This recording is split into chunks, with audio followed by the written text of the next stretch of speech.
Good morning সবাইকে। কেমন আছো সবাই? আমি একটু খারাপ আছি। গতকাল রাত্রিবেলা মানে 5-6বার মতো লুজ মোশন হয়েছে। শরীরটা ভীষণ উইক লাগছে।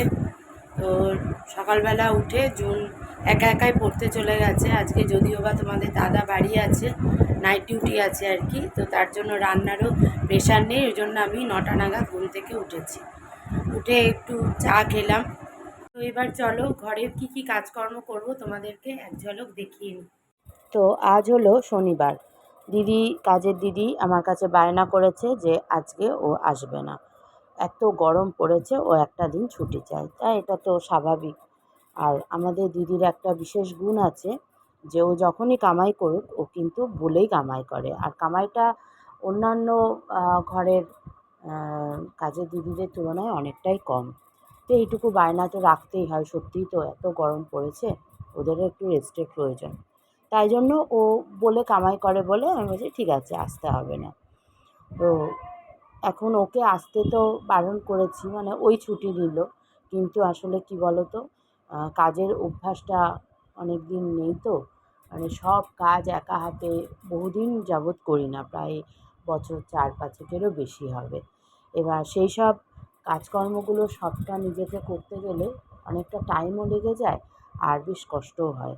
কিন্তু উল্টো দিকে আবার ভালোও লাগে জানো, যে কতদিন ঘর মোছা হয় না, বেশ বসে শুয়ে ঘর মোছা বা ঝাড় দেওয়া বা বাসন টাসন মাজা, এগুলো নিজে হাতে করতেও বেশ ভালো লাগে। কিন্তু সেটা আবার বেশি দিন হলে পেরে উঠবো না। তো এই হলো কারণ। দেখো, গল্প করতে করতে বেশ কতগুলো কাজ কিন্তু সেরে নিলাম। আর সবথেকে বড় কথা হচ্ছে যে আমাদের এই যে ওয়াশিং মেশিনটা চালালাম, দেখলে ওয়াশিং মেশিনের না আমাদের একটা সমস্যা এই ফ্ল্যাটে হয়। যেটা হলো যে আমাদের ওয়াশিং মেশিনের জন্য না জলের পাইপলাইনটা একদম, যে মেশিনটা ওখানে রেখেই যে সুইচটা চালিয়ে দেবো জলটা ভরে যাবে, সেই সিস্টেমটা এখানে করা গেল না। কারণ আমি চেষ্টা করেছিলাম কলের মিস্ত্রি দাদাকে ডেকে। তিনি বললেন যে আমাদের যেখানে ওয়াশিং মেশিনটা রাখা আছে সেখান থেকে বাথরুম অবধি মানে পয়েন্টটা করতে গেলে টালি ভাঙতে হবে। তো এই টালিটা তো অনেক দিন হয়ে গেল, তো এই টালি এখন ম্যাচিংয়ে টালি পাবো কি না এইটা ভেবেই আর কি আমি আর কাজটা করতে দিইনি। মানে একটুখানি জায়গা তো, সেমন তো খুব একটা ডিফারেন্স নয়। তার জন্য আমি ওয়াশিং মেশিনটাকে বাথরুম অবধি ঠেলে নিয়ে গিয়ে ওইভাবে জলটা দিই। তো ঠিক আছে, এবার বাড়িঘর দৌড় করছি, বাড়িতে আর এই ভুলগুলো করব না, ইচ্ছা আছে। তো দেখো, আজকে তো শনিবার, নিরামিষ খাবো, তার জন্য রান্নাবান্নাটা বসিয়ে দিলাম। একদিকে ভাত বসিয়েছি, আরেকদিকে বসাচ্ছি কলমির শাক ভাজা। তো কলমির শাক ভাজাটা আজকের দিনটা রসুন দেবো না, একটু কালো জিরে কাঁচা লঙ্কা কুচিয়েই ভাজাটা করব। ওদিকে আমার শাশুড়ি মা একটু আগে ফোন করেছিলেন, যে বললেন যে আমাদের জন্য একটু কচুর শাক ছোলা দিয়ে পাঠাবেন। তো তার জন্য আমি আর রান্নার পথটা খুব একটা বাড়ালাম না। আমার ছোটো মেয়ের আবার একটু ডাল না হলে চলে না, ও আবার শুকনো টুকনো খেতে পারে না। তো তার জন্য একটু মটরের ডাল করলাম, আর কলমির শাক ভাজা, সাথে একটু আলু ভাজা, আর মা তো কচুর শাক পাঠিয়ে দেবে। তো এই হলো আমাদের লাঞ্চ আজকের দিনের জন্য। এদিকে রান্নাবান্না বসিয়ে দিয়ে আমি একটু একটু করে ঘরের কাজগুলোও সেরে নিচ্ছি। আজকে আবার জুনের পড়ার ব্যাচে আর কি পরীক্ষার নেবেন স্যার, তো তার জন্য সে তো বই থেকে উঠবেই না, মনস্থির করে নিয়েছে। আর বক বক করে যায়, বাড়িতে থাকলে একটুও টাইমে খাওয়া দাওয়া স্নান করে না। তো এই নিয়ে বকবকও করছি, আর ঘরের কাজগুলো কিছুটা সেরে নিচ্ছি। তো তোমরা তো জানোই আমার পেটটা গতকাল রাত্রিরে খারাপ হয়েছে, তো তার জন্য আজকে সকাল থেকে মুড়ি জল, চিড়ে ভেজানো জল, নুন চিনির জল, গুড়ের শরবত এইসব খেয়েই রয়েছি আর কি। তাতে বেশ একটু এনার্জি পাচ্ছি। এমনিতে আমরা একটু সবাই জলটা কম খাই, কিন্তু শরবত করে জলটা খেলে জলটা খাওয়া হয়।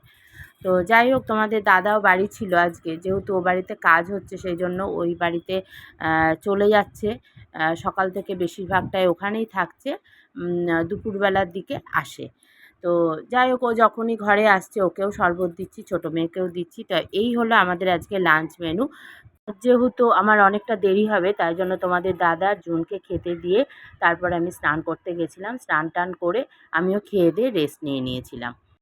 তো এখন ঘড়িতে প্রায় 7টা বাজছে, কারণ যেহেতু প্রায় শুতে শুতে আমার তো 4টে হয়ে যায়। তো ওই জন্য ঘুম থেকে উঠতেও একটু বেশ সন্ধেই হয়ে যায়। তো ওই জন্য আমি একদম 7টা নাগাদ উঠে তারপর একদম নাইটি টাইটি ছেড়ে ফ্রেশ হয়ে ঠাকুরের কাছে এসছি সন্ধে দিতে। তো এই সময়টা আমার বেশ ঠাকুরের সামনে অনেকটা সময় ধরে বসে থাকতে ইচ্ছা করে, যে তার সামনে বসি, তাকে মনের কথা সব খুলে বলি, নাম জপ একটু করি। কিন্তু তা কি আর হওয়ার উপায় আছে? সংসারের পিছু টান তো তোমাকে হাত ধরে টেনে তুলবেই। তো ওর জন্য মোটামুটি একটু সন্ধে দিয়ে ঠাকুরের একটু নাম টাম করে আমি উঠে যাই। তা আজকে আবার দাদার নাইট ডিউটি। তো যদিও আমার রাত্রির বেলা রান্নাবান্না বলতে সেমন কিছু নেই, ওবেলা যা আছে তাই আমরা সবাই খাবো আর কি। তো ওর জন্য দাদা তো ভাতে জল দিয়ে রাখতে বলেছিল, তা আমি বললাম যে না, ওবেলার ডাল টাল সবই রয়েছে, তাহলে যা তরি তরকারি আছে ওই দিয়ে নিয়ে যাও। তাতে যাই হোক রাজি হলো। ওইগুলোই গরম টরম করে ও টিফিন বক্সটা গুছিয়ে দিলাম, আর একটু চা বসিয়েছিলাম। সন্ধেবেলাটা না একটু চা না খেলে ঠিক এনার্জি লাগে না, তো দাদাকেও দিলাম, আমিও খেলাম। আর আমার একা একা তো চা খেতে একদমই ভালো লাগে না। তো তার জন্য দাদা বাড়ি থাকলে আমি যখনই ও চা খেতে যায় তখনই আর কি আমার খাওয়া হয়। তো যাই হোক, দাদা তো এদিকে রেডি হয়ে গেছে, আর জলের বোতলটা একটু এগিয়ে দিচ্ছি, কারণ ফ্রিজে থাকে, ও একদম বেরোনোর সময় তখন জলের বোতলটা দিই। তো ও বেরিয়ে যাওয়ার পরে তো বেশ কিছু জামাকাপড় তো কাচাকুচি হয়েছিল, প্রায় দেখতেই পাচ্ছ পাহাড়ের মতন জামাকাপড় জমে গেছে। কারণ আমি মেশিনে কাচি বলে প্রায় ৩-৪ দিন পর পর কাচি, তাতে বেশ অনেকটা জামাকাপড় হয়ে যায়। কিন্তু এগুলো যখন ভাঁজ করতে যায় না, তখন একেবারে নাজেহাল অবস্থা। আর এমনিতেই আমার একটু স্পন্ডিলাইটিসের যন্ত্রণা আছে, তার জন্য মানে ঝেড়ে ঝেড়ে জামাকাপড় ভাঁজ করতে গেলে বেশ মাসেলে চাপ লাগে। তো এখন একটু রেডি হয়ে নিয়েছি, এখন প্রায় বাজে 9টা 20। তো এখন যাব জুনকে আনতে। তো ওই পথেই আর কি লন্ড্রি পড়বে, লন্ড্রিতে এই শাড়িটা দিয়ে দিচ্ছি, কারণ আমার সামনে বেশ কিছু আর কি প্রোগ্রাম আছে। তো এই শাড়িটা হয়তো পরবো, এটা মনে মনে স্থির করেছি বলে এটা কাচাতে দিতে যাচ্ছি। তো ওকে নিয়ে এসেই দেখো খাবার দাবার বেড়ে নিলাম। এবার জুন আর আমি খাওয়া দাওয়া সেরে, আমার আবার রাত্রিবেলায় প্রেশারের ওষুধ আর ইনহেলারটা রাত্রিবেলায় নিতে হয়, তো ওর জন্য ওষুধপত্র খেয়ে এখন যাব একটু স্নান করতে। স্নান টান করে আসবো, এসে তারপর তোমাদের সাথে দেখা করছি। তো এই যে স্নান টান করে চলে এলাম। তো স্নানটা করার পরে বেশ শরীরটা ঠান্ডা লাগে। আর আমার আবার স্নান না করলে না রাত্রে একদম ঘুম আসে না, যা গরমটা পড়েছে। আশেপাশে সব শুনছি যে যারা বেশ গরমে অসুস্থ হয়ে গেছে তাদেরকে নাকি ডাক্তার বলছে বারবার বারবার স্নান করতে। তো আমি না জেনেই বোধহয় কাজটা ঠিক করছি। তো যাই হোক, আজকের ভিডিওটা আমি এখানেই রাখছি। দেখা হচ্ছে কালকে কোনো নতুন ভিডিওতে। ততক্ষণ অবধি তোমরা সবাই খুব ভালো থেকো, সুস্থ থেকো। আর আমার ভিডিওটা যদি ভালো লেগে থাকে তাহলে প্লিজ আমার চ্যানেলটাকে সাবস্ক্রাইব করে আমার পরিবারের বন্ধু হয়ে এসো। আর সবসময় আমি এই কথাটা রোজ দিন বলবো এবং বলে থাকবো, তোমাদেরকে মনে করিয়ে দেওয়ার জন্য। আমার পাশে থেকো, আমাকে অনেক অনেক বেশি সাপোর্ট করো, ভালোবাসা দিও। তা না হলে আমার পক্ষে এগোনো কখনোই সম্ভব না। তাহলে আজকের মতো বিদায় নিচ্ছি বন্ধুরা, দেখা হবে কালকের কোনো ভিডিওতে। ততক্ষণ অবধি তোমরা সবাই সবাই খুব খুব খুব ভালো থেকো। Tata, good night.